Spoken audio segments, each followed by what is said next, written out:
Continuamos con nuestro estudio de Juan, este maravilloso evangelio que está impresionante y lo hemos ido chiquiteando. Y hoy es un tema que disfruto mucho. El tema que hoy le puse es ¿a quién elige Jesús? Y este tema es muy importante en medio de un mundo donde, como ustedes siempre me escuchan y aguantan mis catarsis, hay un humanismo que exalta al hombre, ¿no? Romanos capítulo 1, Romanos es de mis cartas favoritas del apóstol Pablo. Y Romanos, en el capítulo 1, dice una frase que se me quedó grabada desde que yo conocí a Cristo. Dice, cómo el hombre exalta a la creación antes que al Creador, el cual es bendito. Y es verdad, o sea, el hombre exaltamos lo que vemos. El hombre exaltamos a la creación antes que al Creador y es algo ridículo. Es como aquel que se para frente a un cuadro y dice, oh cuadro, eres tan maravilloso cuadro, tus colores, esos matices y esos trazos tan increíbles que tienes, cuadro. Y al lado está el pintor viéndolo, este cuate está loco. El pintor está al lado. ¿Por qué no platicas con el pintor? ¿Por qué no le dices al pintor, qué bárbaro, quedó el cuadro increíble? ¿Por qué no reconoces al pintor, al autor del cuadro, en vez de estar exaltando al cuadro? ¿Sí me entiendes? Es así de ilógico y de ridículo es cuando el hombre exalta a la creación antes que al Creador, el cual es bendito por los siglos. Él es el que sustenta todo con la palabra de su poder. Él es el que te sustenta a ti y me sustenta a mí.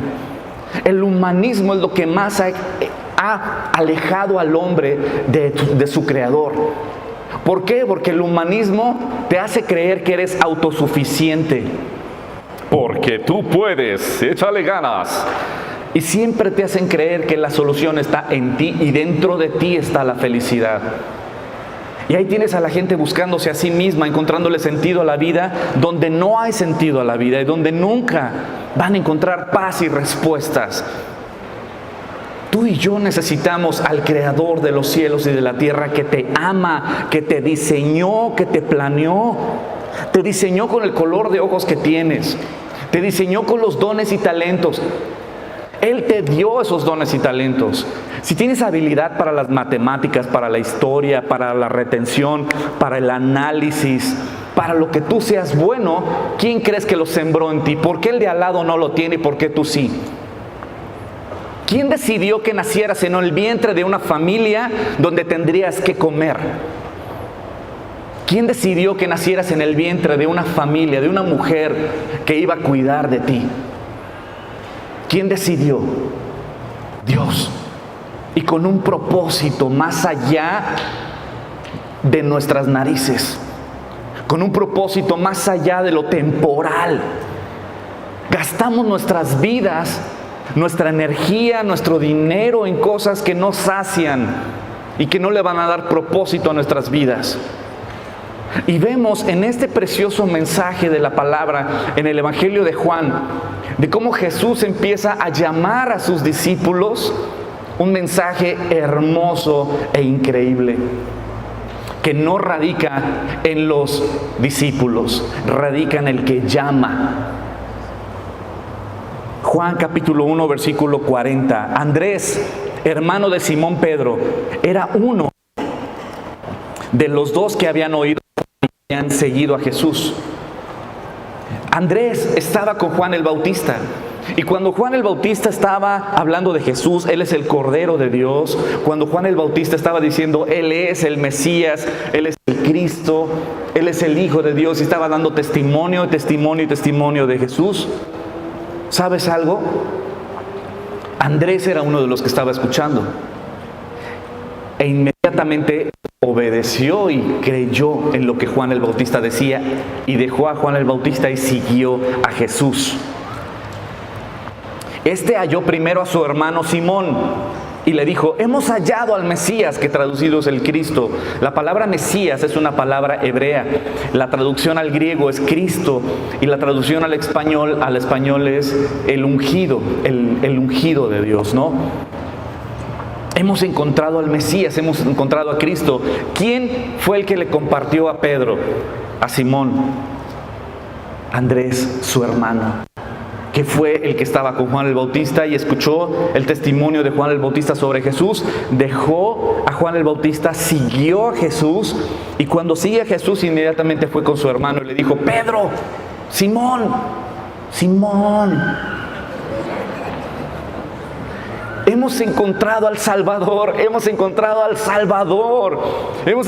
al Mesías, del que se había profetizado en Isaías, del que estudiamos en cada Shabbat en la sinagoga. Ya llegó nuestro Salvador, ya llegó el que estábamos anhelando, ya llegó la respuesta, ya llegó la salvación. Y le trajo a Jesús. Y mirándole Jesús le dijo: tú eres Simón, hijo de Jonás, y tú serás llamado Cefas, que quiere decir Pedro. Y la traducción al hebreo es Kefas. Tú serás llamado Kefas, que traducción es Pedro y la traducción es piedra. Hay mucho que ver de aquí. Número uno, me voy a enfocar en Andrés. Él estaba sensible a lo que su maestro, Juan el Bautista, le estaba enseñando. Y le dijo: sigue a Jesús. Y obedeció y fue y siguió a Jesús. Y cuando convive con Jesús y ve: Él es el Mesías, Él es el Cristo, lo primero que hace Andrés es irle a compartir a su familia. Fue con su hermano y le dijo: hermano, te amo. Y lo mejor que te puedo decir es esto: ven y conoce al Mesías, al Cristo. Ya está aquí la salvación. Y Andrés, literalmente, por su hermano, y le compartió. Y aquí les puse en la presentación: ¿sabes que un verdadero discípulo de Cristo trae a otros a que sean discípulos de Cristo? Chuck Smith decía una frase hermosa, decía: mira, una oveja sana se reproduce, una oveja enferma no se reproduce. ¿Entiendes el mensaje? Cuando una oveja está sana, se reproducen más ovejas. Es decir, le comparte a más personas. Andrés, cuando conoció al Mesías, cuando conoció a Jesucristo, dijo: ¿sabes qué? Todo el mundo tiene que conocer. Y algo que me encanta de Andrés es que cada vez que se habla de Andrés en la Biblia, está trayendo a alguien. Siempre que Andrés se habla en la Biblia, Andrés está llevando a alguien a Cristo. En el Evangelio de Juan, el capítulo 6, versículo 8, en el capítulo 12, versículo 22, ahí literalmente Andrés está llevando gente a Jesús. Una oveja sana se reproduce. Un discípulo de Cristo lleva a otros a ser discípulos de Cristo. Y si alguien te trajo aquí, esa persona te ama. Bendigo la vida de las personas que te han hablado a ti de Cristo, como bendigo la vida de la persona que a mí me habló de Cristo. Gracias a que esa persona perseveró, a pesar de que yo era necio y cerrado. Y para mí ellos eran de una secta que quería dividir la verdadera iglesia que Cristo fundó. Y yo decía: esta secta quiere meterme en su secta y lavarme el coco. Y esta persona me decía: ven y conoce a Jesús. Perdóname, yo lo conozco desde chiquito. Yo sí conozco a Dios desde chico. Yo no falto todos los domingos a mi iglesia. Y me escudaba. Pero esa persona fue persistente. Gracias, amor. Tengo mi ayuda idónea, que filtra mis prédicas y me dice: esa palabra no. Persistente, esa es la palabra correcta. Fue persistente hasta el día que conocí de Cristo y cambió radicalmente mi vida. Bendigo la vida de la persona que me compartió de Cristo. Así como Andrés, ella fue persistente y me trajo a Jesucristo. Ella ha cambiado mi vida. Bendigo la vida de aquel Andrés o aquella Andresa, así, Andrea, que te ha llevado a ti a Jesucristo. Esa persona te ama. Y aquí vemos literalmente que Andrés era un hombre que llevaba a las personas a Cristo. Ahora, todo el mundo quiere el ministerio de Pedro, ¿no? Humanamente hablando.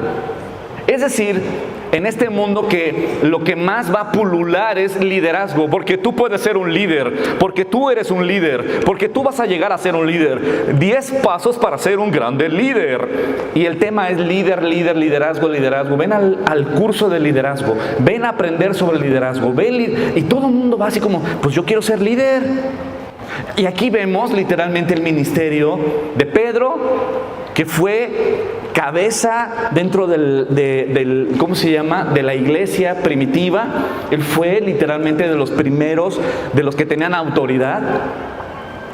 Pero ¿quién se acuerda de Andrés? ¿Quién se acuerda de Andrés? ¿Sabes quién se acuerda de Andrés? Jesucristo. Porque el ministerio que brilló fue el de Pedro, ¿no? Sí, pues Pedro, pues, famoso el Pedro, ¿no? Pero ¿sabes quién llevó a Pedro a los pies de Cristo? Andrés. Todos quieren el ministerio de Pedro, pero ¿quién quiere el ministerio de Andrés? Todos se acuerdan del apóstol Pablo, ¿no? El apóstol Pablo le habló a las naciones y levantó iglesias y discipuló y escribió muchas cartas de la Biblia, sí. Pero ¿quién le compartió a Pablo? Hubo un valiente que fue Ananías. ¿Quién se acuerda de Ananías? Jesucristo. Y muchos quieren ser un Pablo, quieren ser un Pedro. Pero ¿quién está dispuesto a ser un Ananías? Que tal vez le vas a compartir a una persona, pero tú no sabes lo que Dios va a hacer con esa persona. Compártele a una persona y tú no sabes lo que Dios va a hacer a través de esa persona. Uno de mis sueños era, cuando yo estudié sobre este Ananías, yo decía, Dios, yo estaba discipulando jóvenes en ese entonces. Y yo decía, permíteme ser un Ananías, que le comparta a un joven que se convierta en un Pablo de esta época y que le predique a mucha gente. Tal vez aquí hay Pedros y aquí hay Pablos, y que Dios me permita ser ese Ananías o ese Andrés. Qué hermoso ministerio. Juan capítulo 1, versículo 42. Entonces le trajo Andrés a Pedro, lo trajo a Simón, lo trajo con Jesús. Y mirándole Jesús le dijo, tú eres Simón, hijo de Jonás, tú serás llamado Kefas, que quiere decir Pedro. Y aquí hay algo muy importante que siempre se hace énfasis, ¿no? Tú eres Simón, hijo de Jonás. Conozco tu genealogía y yo sé quién eres. Pero aquí el énfasis no quiero hacerlo en Pedro. Quiero hacer un énfasis muy claro, no en Pedro, sino en lo que Jesús dijo en los verbos. No te pierdas los verbos que hay en esta frase. Los verbos, cuando estudias la Biblia y estudias los verbos, wow, te abre el entendimiento y te abre el mensaje de una forma increíble. Aquí literalmente hay dos verbos, bueno, un verbo muy importante en dos tiempos diferentes. Número uno le dice tú eres, y después le dice pero tú serás. Cuando Dios me vio a mí dijo, ay, híjole, yo sé quién eres, hijo. No, pues tú eres, ¿cómo te explico? Pero Hugo, descansa, porque tú serás. ¿No te trae esperanza? Que Dios sabe lo que tú eres, pero Dios sabe lo que tú serás en Él. Eso me trajo a mí mucha esperanza, me trajo ánimo, porque cuando yo me veía al espejo, yo veía 1000 broncas, 1000 defectos. Yo era un costal de defectos. En ese entonces era 70 kilos, imagínate. Ahorita ya 90. Pero en ese entonces yo era 70 kilos. Y yo me veía al espejo y yo digo, soy 70 kilos de orgullo. Soy 70 kilos de soberbia. Soy 70 kilos de pornografía. Soy 70 kilos de resentimiento. Soy 70 kilos de rencor. Soy 70 kilos de envidia. Soy 70 kilos y puedo seguir y seguir. Y cuando yo llegué a Cristo, amigos, familia, yo llegué así. Y cuando Cristo seguramente me vio, me dijo, yo sé quién eres. Tú eres esto, pero tú serás. ¿Entiendes el mensaje tan increíble que Jesús le dijo a Pedro? Lo que tú eres no es lo que vas a hacer. Hay esperanza siempre en Él, siempre. Lo que tú eres en las manos de Dios no es lo que tú vas a hacer. Y este mensaje me llenó de gozo, porque yo lo viví y lo estoy viviendo, y aún me veo al espejo y digo, bueno, ok, soy 90 kilos ahora. Pero ¿qué es lo que voy a hacer, Señor? Porque si yo veo lo que yo soy, me agüito. Pero si yo cierro mis ojos y me grabo este versículo y digo, lo que yo soy no es lo que yo voy a hacer, tengo esperanza.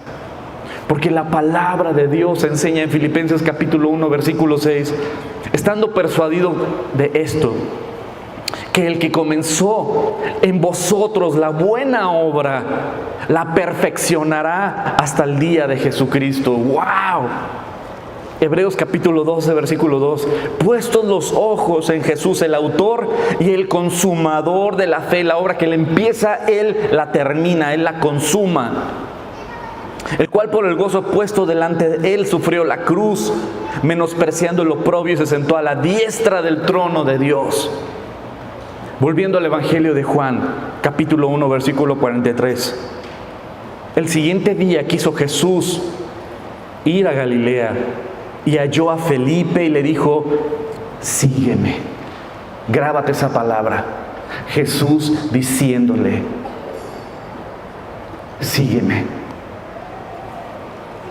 Y Felipe, que era de Betsaida, la ciudad de Andrés y de Pedro, Felipe halló a Natanael y le dijo, hemos hallado a quien escribió Moisés en la ley, así como los profetas, a Jesús, el hijo de José de Nazaret. O sea, literalmente le está diciendo, hemos hallado al Cristo, hemos hallado al Mesías, hemos hallado del que profetizó Moisés, del que profetizó Isaías, del que profetizó Jeremías, Ezequiel, Jonás y Nicolás. ¿Sabes? Hemos hallado al Salvador, hemos hallado la respuesta, lo hemos hallado. ¿Y sabes quién es Jesús? El hijo de José de Nazaret. Y esto me encanta. Natanael le dijo, ¿de Nazaret puede salir algo bueno? O sea, ¿what? No sé el día de hoy qué ciudad o pueblo o barrio, ¿no? No sé, y no quiero nombrar ninguno para que nadie se vaya a sacar de onda. Capaz de que digo, no sé, alguna zona como, no sé, Tepito, y los que ven el video en Tepito, no quise decir eso. Me van a encontrar, a ver, ¿qué andas diciendo, hijo de mi barrio, carnal? Mira, ¿qué te pasa, hijo? No, con todo respeto y amor para nuestros hermanos. Pero imagínate, de alguna zona que digan, no, te cae que de ahí salió el Mesías. ¿Cómo crees que de Nazaret va a salir algo bueno? ¿De qué estás hablando? O sea, ¿cómo el Mesías va a salir de Nazaret? O sea, para nada. Pero ¿sabes algo? Felipe le dijo, ven y ve. Y voy a separar este versículo en dos mensajes maravillosos. Uno, de Nazaret puede salir algo bueno. O sea, ¿cómo crees? ¿Por qué? Quiero que analices esto. La vida de nuestro Señor Jesús. La ciudad o el lugar donde Jesús nació. Salió de Nazaret, ¿no? ¿Tenía buena reputación Nazaret? No. Belén, que fue donde nació, ¿era una ciudad importante? No, era un pueblito. Los amigos con los que se rodeó Jesús, ¿eran de buena reputación? No. Le decían el amigo de los pecadores. La genealogía, me encanta, Mateo capítulo 1, la genealogía de Jesucristo. ¿La has estudiado? Yo creo que es uno de los capítulos menos estudiados de toda la Biblia. La genealogía de Jesucristo. Pero adivina qué, en Mateo capítulo 1, cuando estudias la genealogía, te llevas un mensaje increíble. Si tú fueras Dios, imagínate, si tú fueras Dios y vas a enviar a tu único hijo a la tierra. ¿Qué harías? Si yo fuera Dios y voy a enviar a mi único hijo a la tierra para salvarlos, no, o sea, creo un hospital, no sé, de cristal y con luces y cientos y cientos de ángeles alrededor cantando alabanzas y todas las estrellas iluminando esa noche y no sé, haría un mega espectáculo, ¿no? Porque van a ser mi hijo. Y la genealogía, si voy a enviar a mi hijo, que su genealogía sea puro sacerdote, entregado y santo al Señor, ¿no? Conocedor de las Escrituras, de un linaje perfecto y hermoso. Cuando estudias la genealogía de Jesucristo, te vas para atrás. Ladrones, prostitutas. ¿Te acuerdas de Tamar? Génesis capítulo 38, si no me equivoco. Tamar era nuera de Judá. Judá era hijo de Jacob. Jacob era hijo de Isaac. Isaac era hijo de Abraham. Pero fíjate, Judá tuvo un hijo. Esta mujer se casa con su hijo. Se muere el hijo. Entonces el hijo que le seguía se casa con la esposa de su hermano para dejarle descendencia. Se muere también el otro hijo. Y le queda otro hijo a Judá. Y dijo, no, ya no se lo doy a esta mujer. ¿Quién sabe quién les da de comer? Entonces dijo, pues ya se echó a 2 de mis hijos. La misma esposa, y la esposa así como... ¿Y adivina qué hizo Judá? Está muy chico todavía, mi hijo no se va a casar contigo. Cuando crezca, ¿no? Y la chica dijo, ok, y esperó. Pero llegó un momento donde dijo, oye, ya creció el chamaco. Pues ya es hora de que me case con él. Yo no puedo estar sin esposo. Y ni me puedo casar con nadie de afuera porque tiene que ser de la descendencia del que fue mi primer esposo. Entonces, de la familia más bien. Entonces, ¿qué es lo que pasó? Que esta mujer va y le dice, oye, Judá, suegro, pues ya su hijo, ¿no? Ya está en edad. No, todavía está muy niño el chamaco. Dijo, no, esta los mata. Bueno, eso no lo dijo, pero Radio Pasillo me comentaron que... sí. Entonces, ¿qué fue lo que pasó? ¿Qué crees que hizo Tamar? Se disfrazó de prostituta. Y sabía que Judá pasaba por X camino. Y lo esperó vestida de prostituta a su suegro. Su suegro, Judá, hijo de Jacob, le pagó a una prostituta para acostarse con ella. Se acuesta, sin él saberlo, con esa prostituta que era su nuera. Ella queda embarazada de su suegro. Pasa el tiempo y de repente le llega el chisme a Judá. Pero para esto él dijo, pues no tengo lana, pero... Y le dijo ella, dame una prenda tuya. Era un báculo, creo, un palo, ¿no? Déjame tu báculo como, ¿cómo se llama? Como depósito de que me vas a pagar, ¿no? Pero se desapareció esta mujer, era obvio. Queda embarazada.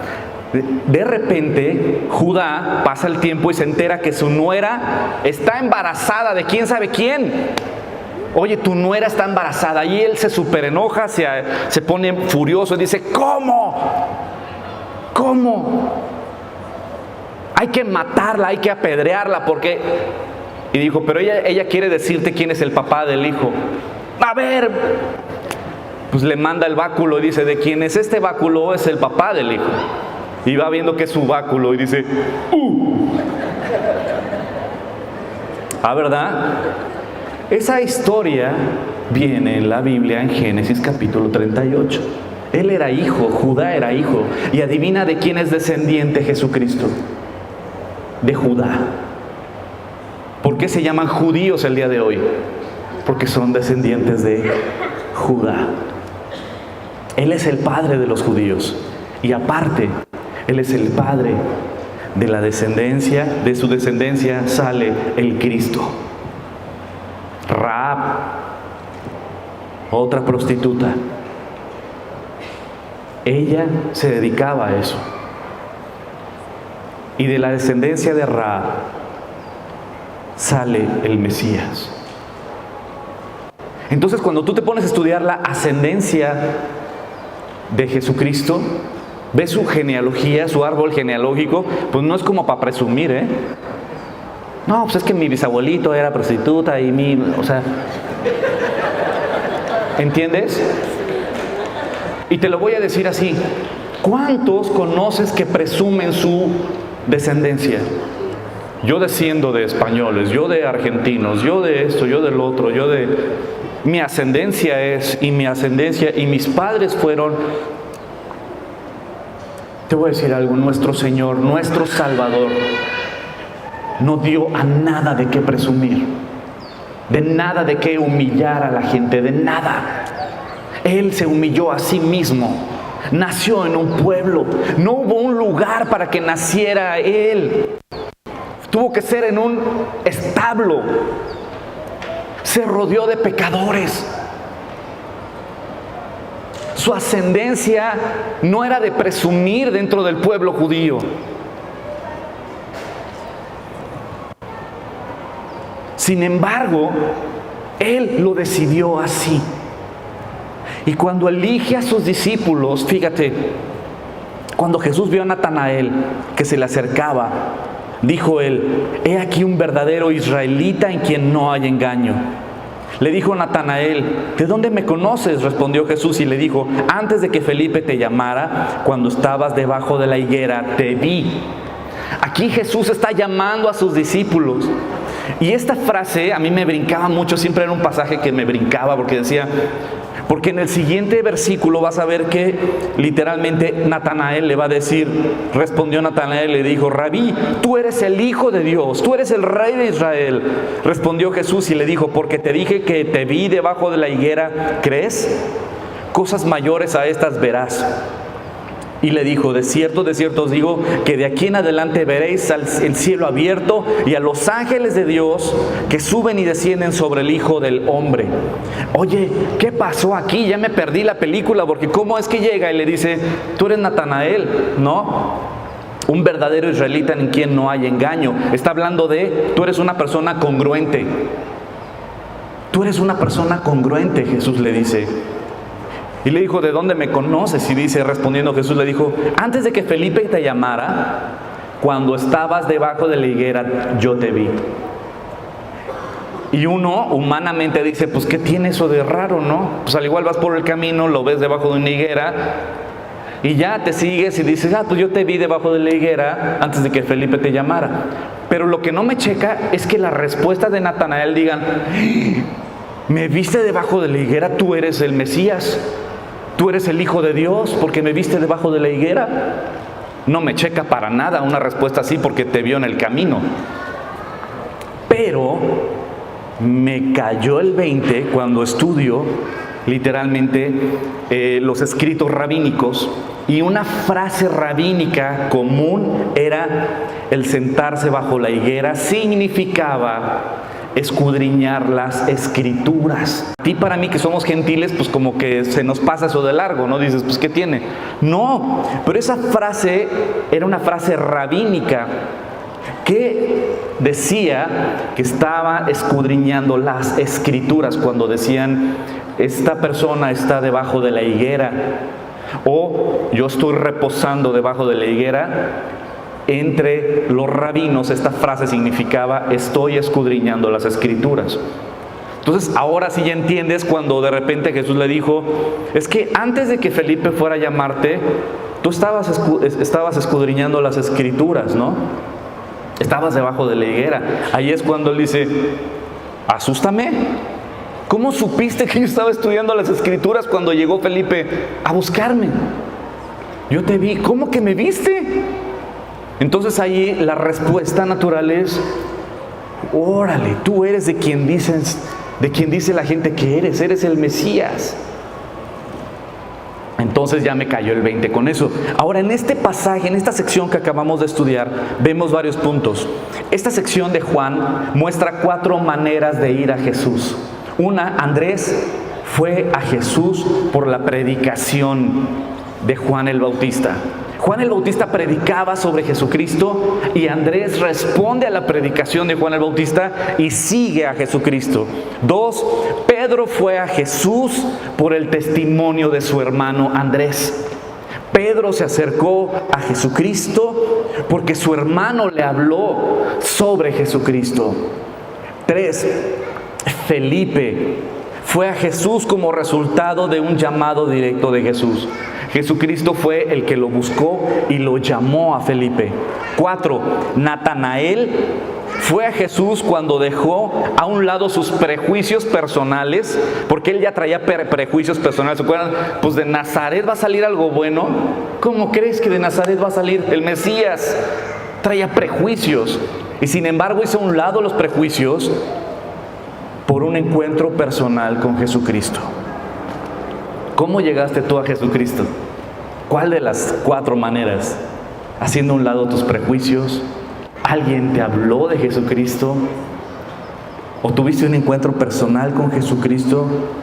Hay personas que han tenido un encuentro personal sin que nadie les haya hablado. Una de esas, la esposa de Juan Domingo, que es un pastor, su esposita, ella lo cuenta en su testimonio. Ella estuvo en la cárcel y ahí fue donde Dios la quebrantó, Jesucristo. Ella decía, si tú existes, y aparte no solo estaba en la cárcel, estaba en una zona de detención, o sea, estaba aislada completamente. Y ahí es donde Dios, nuestro Señor Jesús, literalmente la quebranta y le muestra su amor y misericordia. Saliendo de la cárcel, se fue y se casó con un pastor. Ahora, tenemos que entender esto de la selección de Jesucristo. Y es con lo que voy a cerrar. Es el mensaje. ¿Cuál es la elección de Jesús? Quiero que podamos entender y disfrutar la elección de Jesús sobre sus discípulos y sobre ti y sobre mí. Quiero que entiendas este pasaje de cómo era en la época de Jesucristo, de cómo elegían los rabinos. Rabinos eran los maestros. ¿Cómo los rabinos elegían a sus discípulos? El primer ciclo se llamaba Bet Sefer. En este primer ciclo de Bet Sefer, Bet significa casa. Bet Sefer es casa del libro. En este primer ciclo, supongamos que todos somos judíos en la época de Jesucristo, y a partir de los 5 años, a todos los niños de 5 años los metían a estudiar las Escrituras. Comenzaba la etapa escolar recitando de memoria la Torá, específicamente los primeros 5 libros de la Biblia, el Pentateuco.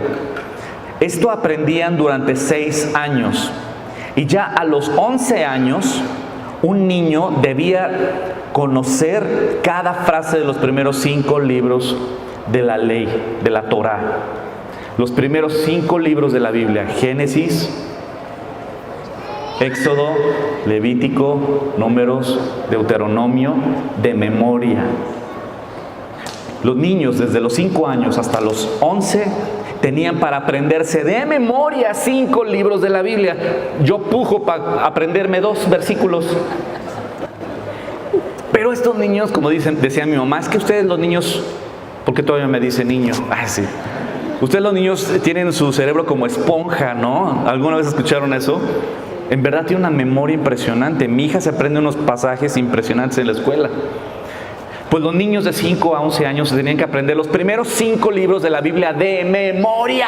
Imagínate, cuando lograban eso, pasaban al siguiente nivel. Si un niño a los 11 años se sabía de memoria los primeros 5 libros de la Biblia, pasaban a la etapa 2. Pasas a la siguiente ronda. Los que no pasaban a la siguiente ronda porque no se habían aprendido los primeros 5 libros de la Biblia de memoria, eran desechados. Y una vez que eran desechados, ¿qué era lo que hacían? Aprendían el oficio de sus papás. Si tu papá era pescador, acababas pescando. Si tu papá era carpintero, acababas de carpintero. Si tu papá era agricultor, acababas de agricultor. Eran desechados. Pero los que sí lograban aprenderse los primeros 5 libros de la Biblia pasaban a la siguiente etapa. La siguiente etapa se llamaba el segundo ciclo Bet Talmud, que significa casa del aprendizaje. Al concluir la primera etapa, el niño comenzaba su segundo periodo de estudio, memorizando desde Josué hasta Malaquías.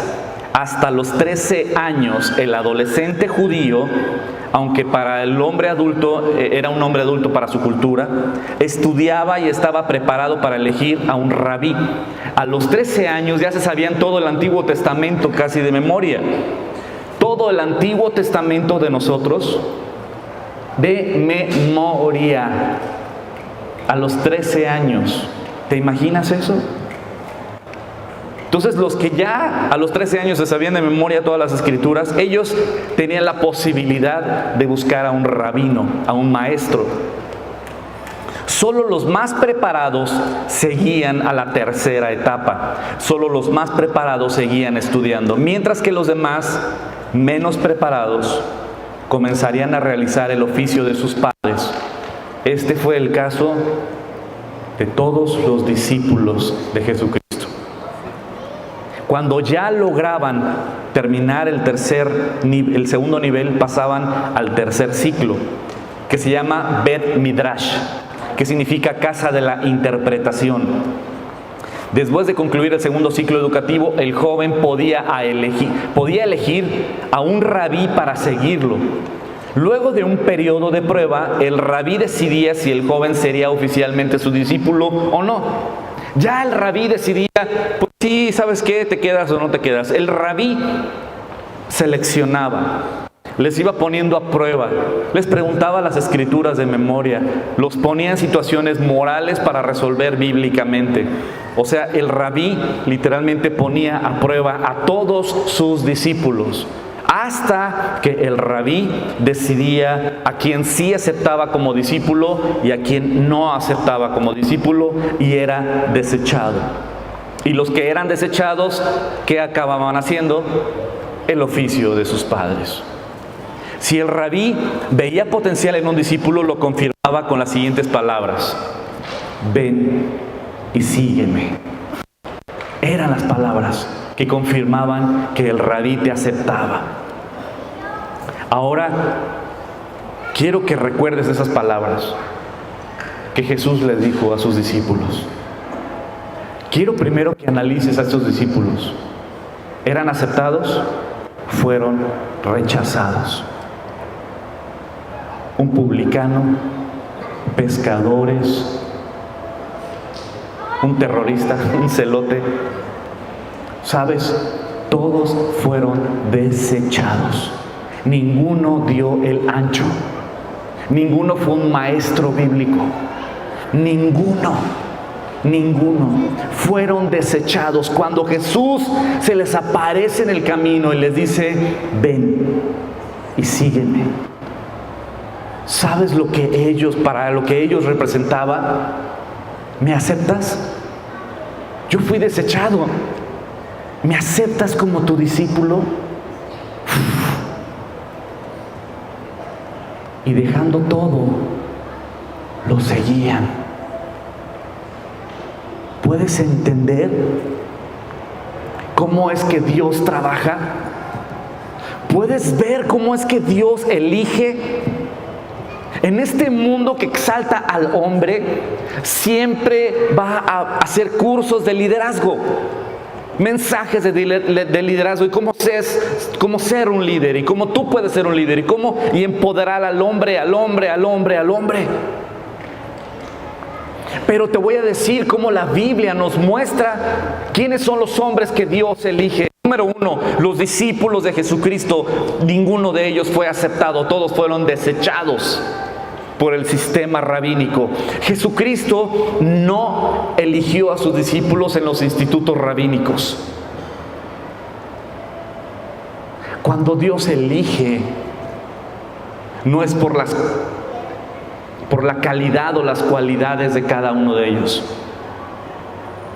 Cuando cuando Jesús vio a Pedro, cuando Jesús vio a Andrés, cuando Jesús vio, no los eligió por sus cualidades, sino porque Él quería glorificarse en la gran necesidad de ellos. Y vemos en Jueces capítulo 6 cómo Dios elige a Gedeón. El pueblo estaba asolado por los madianistas y Dios va y elige a Gedeón y le dice a Gedeón: yo quiero que tú liberes al pueblo. Y Gedeón dijo: no, espérame, pero mi familia es de las más pobres de todo Israel. Elige a un rico, elige a un líder. ¿Por qué no eliges a alguno de los líderes que tenemos en Israel? ¿Por qué eliges a una familia que es pobre? A nosotros nadie nos va a escuchar. Y aparte de mi familia, que somos los más pobres de Israel, me eliges a mí, Gedeón, que yo soy el más pequeño. Mínimo hubieras agarrado a mi hermano mayor, que es el más fuerte, habla más grueso. ¿Cómo me agarras a mí? ¿Cómo me eliges a mí? Pero Dios le dice: ciertamente yo estaré contigo y derrotarás a los madianitas como a un solo hombre. La gran diferencia no es lo que tú puedes hacer, la gran diferencia es si crees en lo que Dios puede hacer. Éxodo capítulo 3, capítulo 4, cuando Dios elige a Moisés, Dios le dice a Moisés: he visto el dolor de mi pueblo y quiero que vayas, Moisés, y liberes a mi pueblo. Y él dijo: ¿cómo? ¿Yo? Moisés respondió a Dios y dijo: ¿quién soy yo para que vaya Faraón y saque de Egipto a los hijos de Israel? Versículo 12. Y Dios le respondió: ve, porque yo estaré contigo. ¿Qué fue lo que Dios le dijo a Gedeón?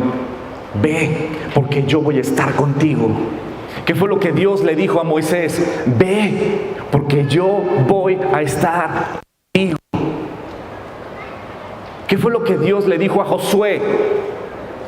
Ve, porque yo voy a estar contigo.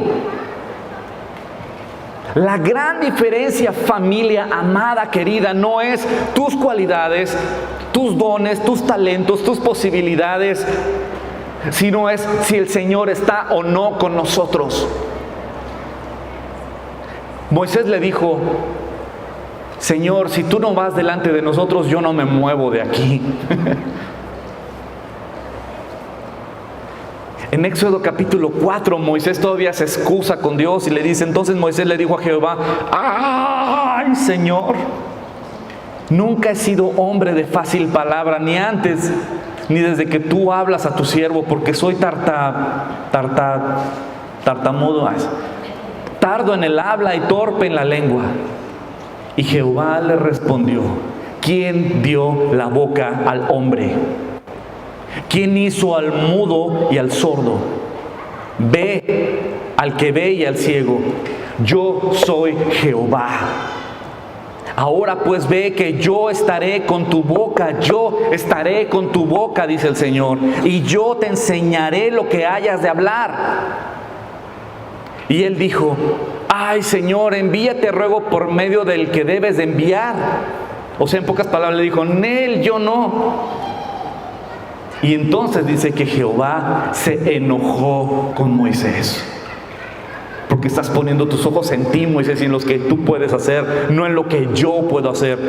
Y cuando Dios te llama, Dios te pide no que confíes en lo que tú puedes hacer. Cuando Dios te llama, te dice que confíes en lo que Él puede hacer. Primera de Corintios capítulo 1, versículo 26. Pues mirad, hermanos, vuestra vocación, que no sois muchos sabios según la carne, ni muchos poderosos, ni muchos nobles, sino que lo necio del mundo escogió Dios para avergonzar a los sabios, y lo débil del mundo escogió Dios para avergonzar a lo fuerte, y lo vil del mundo y lo menospreciado escogió Dios, y lo que no es, para deshacer lo que es, a fin de que nadie se jacte en su presencia. Mas por Él estáis vosotros en Cristo Jesús, el cual nos ha sido hecho por Dios sabiduría, justificación, santificación y redención, para que, como está escrito, el que se gloríe, gloríese en el Señor, no en nosotros, no en nosotros. Cuando veo gente que anda en busca del liderazgo, están perdidos, no tienen rumbo. No han escuchado lo que Dios enseña, no han visto lo que Dios manda y a quién elige Dios. Cuando Moisés dijo: Señor, si quieres yo voy a liberar a Egipto porque ya tomé el curso 2 y 3 y 4 de liderazgo. O Gedeón, o los discípulos: Señor, estudié en el instituto rabínico fulanito de tal. Jesús, ¿no te has fijado en mí para ser tu discípulo? ¿Entiendes? ¿Entiendes? Jesucristo lo dijo: aquel que quiera ser el mayor tiene que ser el siervo de todos. Eso es lo que Dios elige, a lo vil y menospreciado, para avergonzar a lo que es. Así es que cuando me ves a mí predicar, dices: no, si Dios usa a él, me puede usar a mí. Y te anima. Con todos mis defectos y descalificaciones que tengo, te debe de animar y decir: wow, pues Dios me puede usar a mí también. ¿Sabes? Porque Dios elige a lo vil y menospreciado, lo que no es, para avergonzar a los que se sienten chidos. Porque Dios no eligió a sus discípulos de los institutos rabínicos o de aquí o de allá. Yo estudié en un instituto y no descalifico los institutos, quiero que quede claro. Son una bendición de Dios cuando el corazón está en el lugar correcto. Porque también puede alimentar el ego y generar fariseísmo. Lo he visto muchas veces. Pero el conocimiento de Dios te lleva a los pies de la cruz y reconocer que sin Él no eres nadie. El hombre que Dios usa no está en los cursos de liderazgo. El hombre que Dios usa está muriendo a sí mismo para que Cristo viva en mí. No es lo que yo quiero, sino es lo que Él quiere. No es lo que yo pienso, sino es lo que Él piensa. Gálatas capítulo 2. Con Cristo estoy juntamente crucificado, y ya no vivo yo, mas vive Cristo en mí. Y lo que ahora vivo en la carne, lo vivo en la fe del Hijo de Dios, el cual me amó y se entregó a sí mismo por mí. Segunda de Corintios capítulo 3, este pasaje es increíble, versículo 4, dice: esta es la confianza que delante de Dios tenemos por medio de Cristo. No es que nos consideremos competentes en nosotros mismos, porque nuestra capacidad viene de Dios. Él es el que nos capacita. Esta frase de Chuck Smith es maravillosa, que dice, no sé qué dice, pero es una bendición. No, no es cierto. Esta frase es increíble porque dice: Dios no elige al capacitado, Dios capacita al que Él elige, para que nadie se jacte en su presencia. No hay un peligro más grande, aquel que se puede justificar a sí mismo de por qué Dios lo llamó. Bueno, es que Dios me llamó por esto, por lo otro, por mis cualidades y por mi... burro. Porque Dios elige a gente común y corriente. La Biblia nos enseña todo lo contrario a lo que las religiones y este mundo enseña. Las religiones y este mundo te muestra a hombres sobrenaturales mostrando a un Dios muy natural, cuando la Biblia muestra a hombres ordinarios mostrando a un Dios sobrenatural. Amigos, familia preciosísima, Jesucristo es real, es poderoso. Y Él usa a gente común y corriente que decide creerle. Hubo un Moisés que le creyó. ¿Qué tenía Moisés para enfrentarse a Faraón, a un imperio, a un ejército? Tenía un Dios grande y poderoso. ¿Qué tenía Josué para enfrentarse a todos esos pueblos poderosos y grandotes? Tenía un Dios maravilloso. ¿Qué tenía Marta y María para poder sacar a su hijo, a su hermano de la tumba? Tenía un Dios dador de vida. ¿Qué tenía el ciego de nacimiento que pedía limosna en el templo? Tenía a un Jesucristo, a un Salvador que da vista a los ciegos.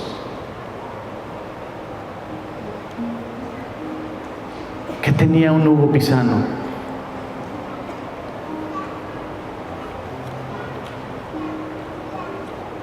Se encontró con un Jesús poderoso, vivo, resucitado,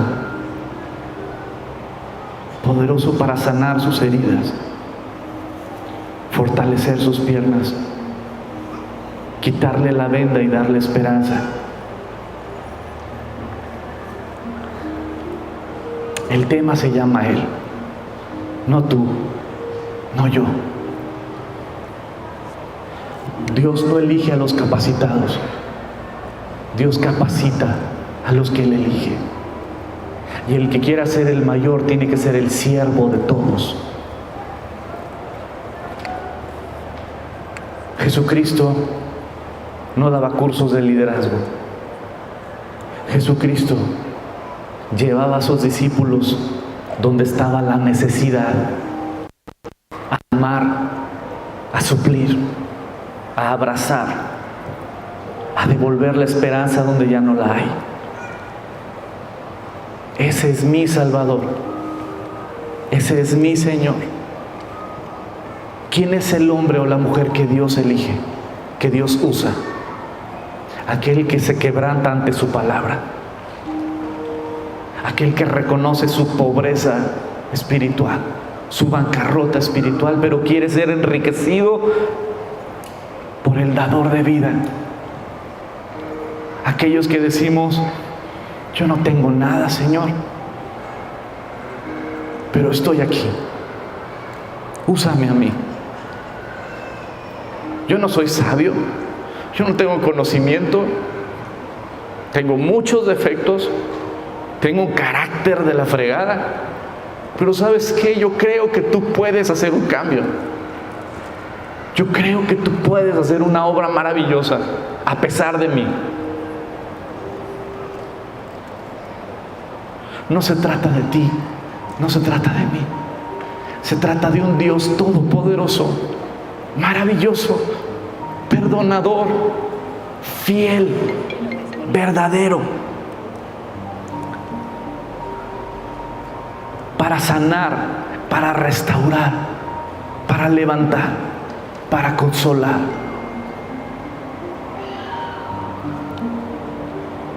Cree en Él, cree en lo que Él puede hacer. No creas nunca en lo que tú puedes hacer,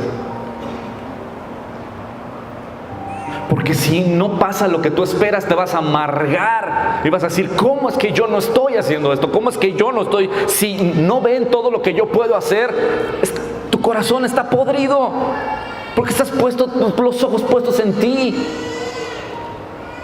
Pero es increíble cuando dices: ¿yo quién soy? Yo no tengo nada que ofrecer, pero Dios es misericordioso, pero Dios es soberano, pero Dios es grande. Y Él es el que hace la obra, no a nosotros. Confía, descansa en tu Dios. Vamos a orar.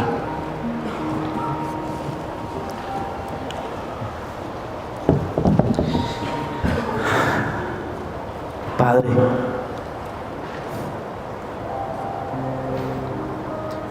Nos dejas claro en tu palabra, Señor, que es tu misericordia, es tu poder, es tu amor, es tu gracia, es tu sabiduría, es tu consuelo, todo derramado en nosotros que somos un vaso de barro, Señor. Somos un depósito de tu amor y misericordia. Nuestras capacidades vienen de ti. Aún los dones y habilidades que tenemos desde chicos, tú las pusiste en nuestro ADN. La familia donde nacimos, tú nos sembraste en una familia, en el vientre de una familia. Todo proviene de ti, Señor. Y si tú nos usas, sea de la manera que sea, Señor, el tema eres tú. Y es por tu gracia, y es por tu amor a la gente. Señor, si usaste una mula con Balaam, me puedes usar a mí también. Porque tú eres bueno, Señor. Y tú quieres que nadie se pierda, sino que todos vengan al arrepentimiento. Usa mi boca, Señor, para que más gente te conozca. Usa mis finanzas, Señor, el dinero que tú me has dado para ser un buen administrador y que más gente te conozca. Usa mi agenda, Señor, mi tiempo que tú me has dado y me has regalado el día de hoy para que más gente te conozca. Usa mis brazos, Señor, para sostener al que está débil. Usa mi boca para llevar esperanza. Usa mi pasado para que la gente pueda ver de dónde me has traído, de quién era, de quién soy y quién voy a ser en ti. Gracias por tu Hijo Jesucristo. Gracias por la esperanza que has puesto en nuestros corazones, por el perdón de nuestro pasado y por habernos regalado vida eterna en tu Hijo Cristo Jesús. Y ponemos este tema del terreno y de una casa para tu iglesia. Está en tus manos y tú mandas y tú diriges. Y te damos gracias porque tus planes son más grandes que nuestros planes. En el nombre de Jesús te damos gracias. Amén. Amén. Dios es bueno. Dios es bueno. Dios es fiel. Dios es bueno. Que la gracia y la misericordia de Dios los acompañe toda la semana, familia preciosa. No falten a sus estudios bíblicos.